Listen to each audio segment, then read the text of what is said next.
ಇಂದು ನಾಗರ ಪಂಚಮಿ ಹಬ್ಬ. ನಾಗರ ಪಂಚಮಿ ಹಬ್ಬ ಅಂದರೆ ಇಡೀ ನಾಡಿಗೆ ದೊಡ್ಡ ಹಬ್ಬ. ಅದು ಹೆಣ್ಣು ಮಕ್ಕಳಿಗೆ ಎಲ್ಲಿಲ್ಲದ ಸಂತೋಷ. ಮದುವೆಯಾಗಿ ಹೊಸದಾಗಿ ಹೋದ ಗಂಡನ ಮನೆಗೆ ಎಲ್ಲ ಹೆಣ್ಣು ಮಕ್ಕಳು ತವರ ಮನೆಯವರು ಕರೆಯಲಿಕ್ಕೆ ಬರ್ತಾರೆ ಅಂತ ಅವರ ದಾರಿಯಲ್ಲಿ ಕಾಯ್ತಾ ಇರುತ್ತಾರೆ. ನನ್ನ ತಂದೆ ತಾಯಿಗಳಿದ್ರೆ ಹೋಗಬಹುದಿತ್ತು, ಏನೋ ಯಾರೇನು ಮಾಡುವುದು, ಅದು ನನ್ನ ದುರ್ದೈವ.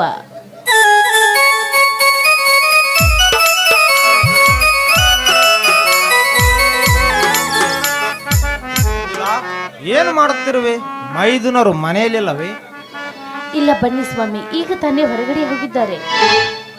ಮಂಜುಳಾ, ನಿನ್ನ ಕಣ್ಣಲ್ಲಿ ನೀರು ಯಾಕೆ? ಮಂಜುಳಾ, ಕಣ್ಣೀರು ಹಾಕುತ್ತಿರುವೆ ಯಾಕೆ? ಏನಾಯ್ತು? ಏನಿಲ್ಲ ರೀ, ಸ್ವಲ್ಪ ನನ್ನ ತವರಿನ ನೆನಪಾಯ್ತು ಅಷ್ಟೇ.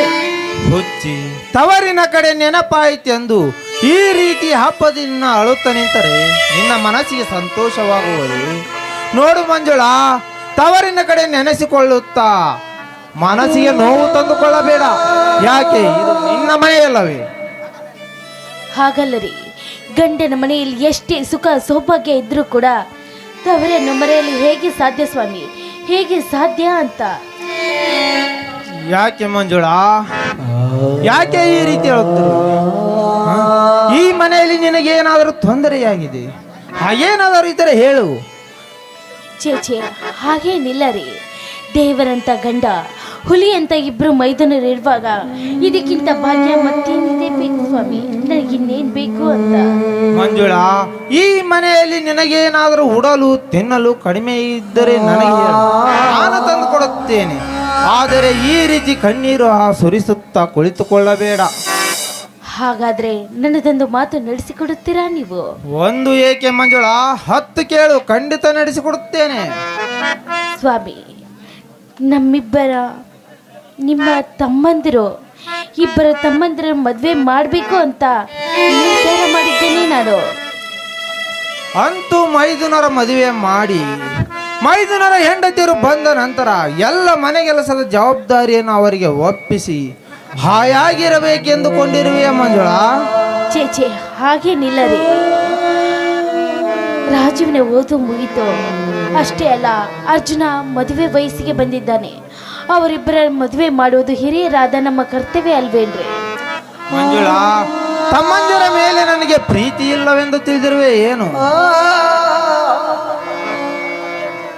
ನಾನು ಕೂಡ ಅದೇ ವಿಚಾರದಲ್ಲಿದ್ದೇನೆ. ತಮ್ಮಂದಿರು ಬರಲಿ, ವಿಚಾರ ಮಾಡಿದ್ರಾಯ್ತು. ಆದರೂ ಬರೋದ್ರೊಳಗೆ ಒಂದು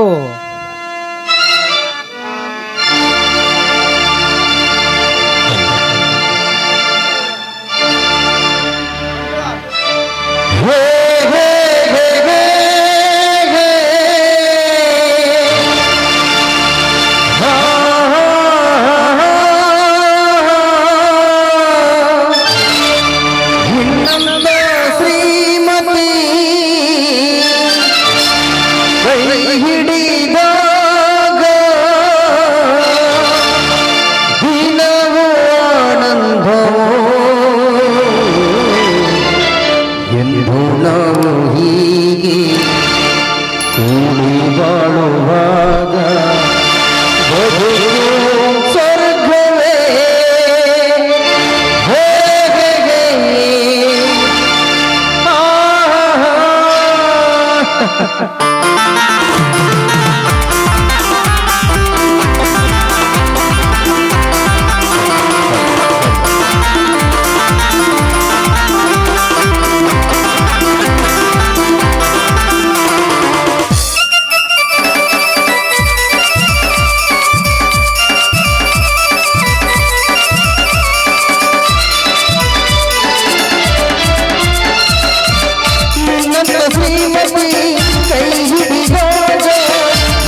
ನಿನ ಸಿಹಿಯೋ ನಡೆಯುವ ಹೂವಿನ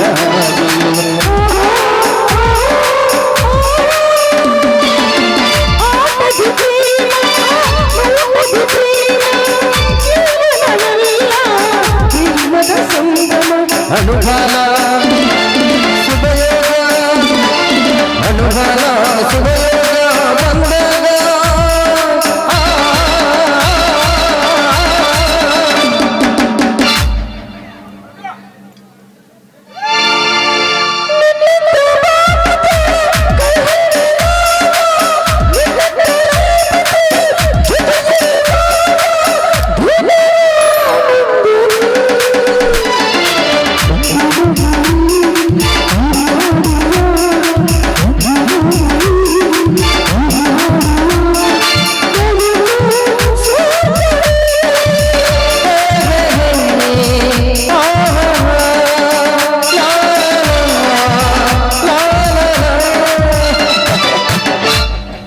ರೀ ಸಾಕಾ ಇನ್ನೂ ಬೇಕಾ?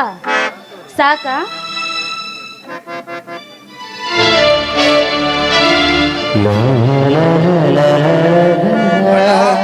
ಅತ್ತಿಗೆ ಏನೋ ಆಳವಾಗಿ ವಿಚಾರ ಮಾಡ್ತಿದ್ದೆ ಅಂತ ಕಾಣುತ್ತಿದೆಯಲ್ಲ, ಏನದು? ಬಾರಪ್ಪ ಮೈದುನ, ನಿಮ್ಮಿಬ್ಬರ ಮದ್ವೆ ಮಾಡ್ಬೇಕು ಅಂತ ನಿರ್ಧಾರ ಮಾಡಿದ್ದೀನಿ ನಾನು. ನಮಗೇಕಮ್ಮ ಇಷ್ಟು ಬೇಗ ಮದುವೆ? ಇನ್ನು ಕೆಲವು ದಿನಗಳ ಕಳೆಯಲಿ, ಮುಂದೆ ನೋಡಿದರಾಯ್ತು. ಯಾಕಂದರೆ ರಾಜುವಿನ ಓದುವ ಸಲುವಾಗಿ ಮಾಡಿದ್ದ ಸಾಲವೇ ಇನ್ನೂ ತೀರಿಲ್ಲ. ಆ ಸಾಲ ತೀರಿದ ಮೇಲೆ ಮುಂದೆ ನೋಡಿದರಾಯ್ತು. ರಾಜು, ನಿನ್ನ ಅಭಿಪ್ರಾಯ ಏನಪ್ಪ? ಓ ನಗು. ಅತ್ತಿಗೆ, ಅಣ್ಣನಿಗೆ ಮದುವೆ ಬೇಡ ಅಂದ ಮೇಲೆ ಅವನ ತಮ್ಮನಾದ ನನಗ್ಯಾಕಮ್ಮ ಮದುವೆ? ಆಹಾ. ಅದು ಅಲ್ಲದೆ ಮದುವೆ ಆದ ಮೇಲೆ ಹೆಂಡತಿ ಮನೆ ಸಂಸಾರ ಅದು ಇದು ಎನ್ನುತ್ತಾ ಹೆಂಡತಿ ಜೊತೆ ಚಕ್ಕಂದ ಹೊಡೆಯುತ್ತಾ ಕುಳಿತರೆ ಇಲ್ಲಿಯವರೆಗೆ ನನ್ನನ್ನು ಓದಿಸಿದ್ದು ನೀವು ವ್ಯರ್ಥವಾಗುತ್ತದೆ. ನನಗೆ ಯಾವುದಾದರೂ ಒಂದು ಉದ್ಯೋಗ ಸಿಕ್ಕ ಮೇಲೆ ಮದುವೆಯಾಗಿ ನಿಮ್ಮ ಸೇವೆ ಮಾಡಬೇಕೆಂಬುದೇ ನನ್ನ ಆಸೆ ಐತಿ.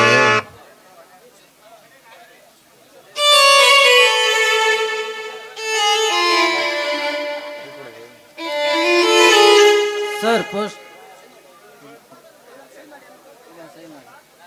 ಸಹಿ ಮಾಡಿ.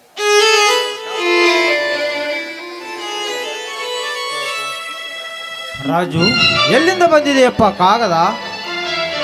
ಅಣ್ಣ, ಇದು ಬೆಂಗಳೂರು ಸ್ಟೇಟ್ ಬ್ಯಾಂಕಿಂದ ಬಂದಿದೆ ಅಣ್ಣ. ಸ್ಟೇಟ್ ಬ್ಯಾಂಕಿಂದ ಬಂದಿದ್ಯಾ? ಏನಪ್ಪ ವಿಷಯ? ಅಣ್ಣ, ಬೆಂಗಳೂರು ಸ್ಟೇಟ್ ಬ್ಯಾಂಕಲ್ಲಿ ಮ್ಯಾನೇಜರ್ ಪೋಸ್ಟಕ್ಕೆ ಇಂಟರ್ವ್ಯೂ ಕರೀತಾರೆ ಅಣ್ಣ. ಎಂದಿದೆಯಪ್ಪ ಇಂಟರ್ವ್ಯೂ? ಅಣ್ಣ, ಇದೇ ತಿಂಗಳು 25ನೇ ತಾರೀಕಿನಂದು ಬೆಂಗಳೂರಿಗೆ ಇಂಟರ್ವ್ಯೂ ಕೊಡಲು ಹೋಗ್ಬೇಕಣ್ಣ. ಆ ನನ್ನ ತಂದೆ ಜಗಜ್ಯೋತಿ ಬಸವೇಶ್ವರನ ಆಶೀರ್ವಾದ ನಮ್ಮ ಮೇಲಿದೆಯಲ್ಲ, ತುಂಬ ಸಂತೋಷವಾಯಿತು ಮೈದನ, ತುಂಬ ಸಂತೋಷವಾಯಿತು ನನಗೆ. ನಿಮಗೆಲ್ಲರಿಗೆ ಸಂತೋಷವಾಗಿದ್ದೆ, ಆದರೆ ನನಗೆ ಅಸಂತೋಷವಾಗಿದೆ ಅತ್ತಿಗೆ. ಏನು ಮಾತನಾಡುತ್ತಿರುವೆ ರಾಜು? ನಿನಗೆ ಇಂಟರ್ವ್ಯೂ ಬಂದಿದ್ದು ಸಂತೋಷವಿಲ್ಲಂದು ಹೇಳುತ್ತಿದೆಯಲ್ಲ, ಯಾಕೆ? ಆ ಕೆಲಸ ಮಾಡಲು ನಿನಗೆ ಇಷ್ಟವಿಲ್ಲವೇನು? ಅಣ್ಣ, ಇಷ್ಟ ಇದೆ ಅಣ್ಣ, ಆದರೆ ಈಗಿನ ಕಾಲದಲ್ಲಿ ಅಂದಾಜು 1 ಲಕ್ಷ ಹಣ ಆದರೂ ಬೇಕೇ ಬೇಕಣ್ಣ, ಬೇಕೇ ಬೇಕು. ಏನು 1 ಲಕ್ಷ ರೂಪಾಯಿ ಹಣ? ನಾವಿರುವ ಈ ಸ್ಥಿತಿಯಲ್ಲಿ 1 ಲಕ್ಷ ರೂಪಾಯಿ ಹಣವನ್ನು ಎಲ್ಲಿಂದಪ್ಪ ತರುವುದು? ಎಲ್ಲಿಂದ ಇದೇನಣ್ಣ ನಿನ್ನ ಕಣ್ಣಲ್ಲಿ ನೀರು? ಗಂಡು ಹುಲಿಯಂತೆ ಈ ನಿನ್ನ ತಮ್ಮ ಅರ್ಜುನ ಇರುವವರೆಗೂ ಈ ತಮ್ಮನ ನೌಕರಿ ಚಿಂತೆ ನಿನಗೆ ಕಣ. ಎಲ್ಲಿಯಾದರೂ ಜೀತದ ಅಳಗಿದ್ದು ಬಂದು ನನ್ನ ತಮ್ಮನು ನೌಕರಿ ಕಳಿಸ್ತೇನೆ. ಸತ್ಯ ಅಣ್ಣ, ಇದು ಸತ್ಯ. ಅರ್ಜುನ, ನೀನು ಜೀತದಾಳಗೆದ್ದು ಹಣ ತಂದು ಕೊಡುವಷ್ಟು ಸಮಯ ಈಗ ಇಲ್ಲವಪ್ಪ.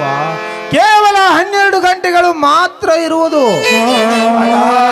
ಕೇವಲ 12 ಗಂಟೆ ಸಾಕಲ್ಲ, ಕೇವಲ ಈ ಅರ್ಜುನಿಗೆ 2 ಗಂಟೆ ಸಾಕಣ್ಣ, ನನಗೆ 2 ಗಂಟೆ ಸಾಕು. ಈ ಸಮಯದಲ್ಲಿ ನನಗೆ ಏನು ಮಾಡಬೇಕೆಂಬುದೇ ತಿಳಿಯುತ್ತಿಲ್ಲಪ್ಪ. ನನ್ನ ಸಲುವಾಗಿ ಯಾಕಣ್ಣ ಇಷ್ಟು ತೊಂದರೆ ತೆಗೆದುಕೋತಾ ಇದ್ರಣ್ಣ? ನಿಮಗೆ ತ್ರಾಸು ಮಾಡಿ ನಾನು ಇಂಟ್ರ್ಯೂಗೆ ಹೋಗೋದೇ ಬೇಡಣ್ಣ. ನಾನು ಇಂಟ್ರ್ಯೂಗೆ ಹೋಗೋದೇ ಇಲ್ಲ, ಬಿಟ್ಟು ಬಿಡ್ತೇನೆ. ರಾಜು, ಬಡವರಿಗೆ ಮಾನವರಿಗೆ ಕಷ್ಟ ಸುಖ ದುಃಖಗಳು ಬರುವುದು ಸಹಜ.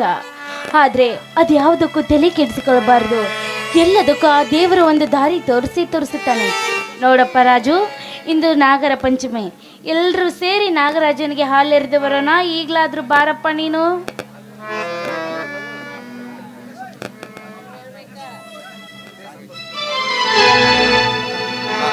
ಇದೇ ಸಂತೋಷಕ್ಕೆ ಒಂದು ಎಲ್ಲರೂ ಹಾಡಿ ಕುಣಿಯೋಣವೇ?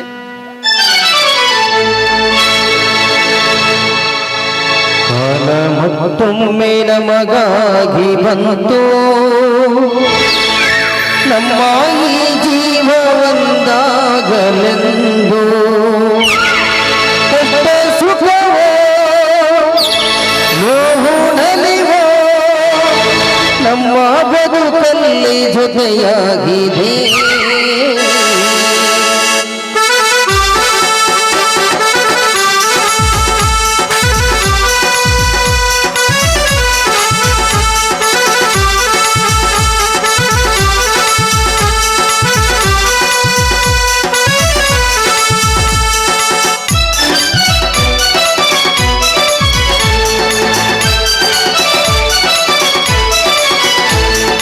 ಮತ್ತೊಮ್ಮೆ ನಮಗಾಗಿ ಬಂತು, ನಮ್ಮ ಈ ಜೀವ ಒಂದಾಗಲೆಂದು.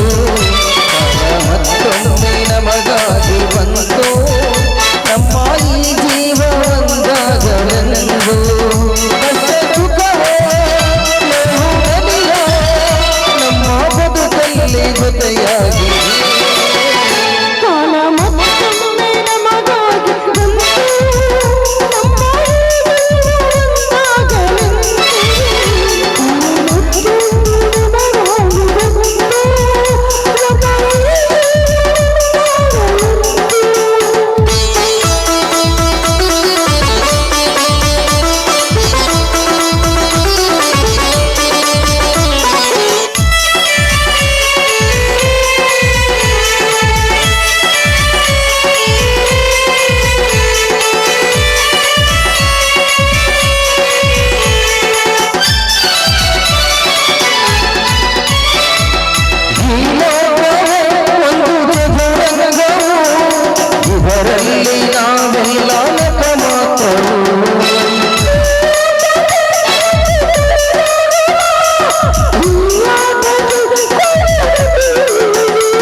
ಕಾಲ ಮತ್ತೊಮ್ಮೆ ನಮಗಾಗಿ ಬಂತು,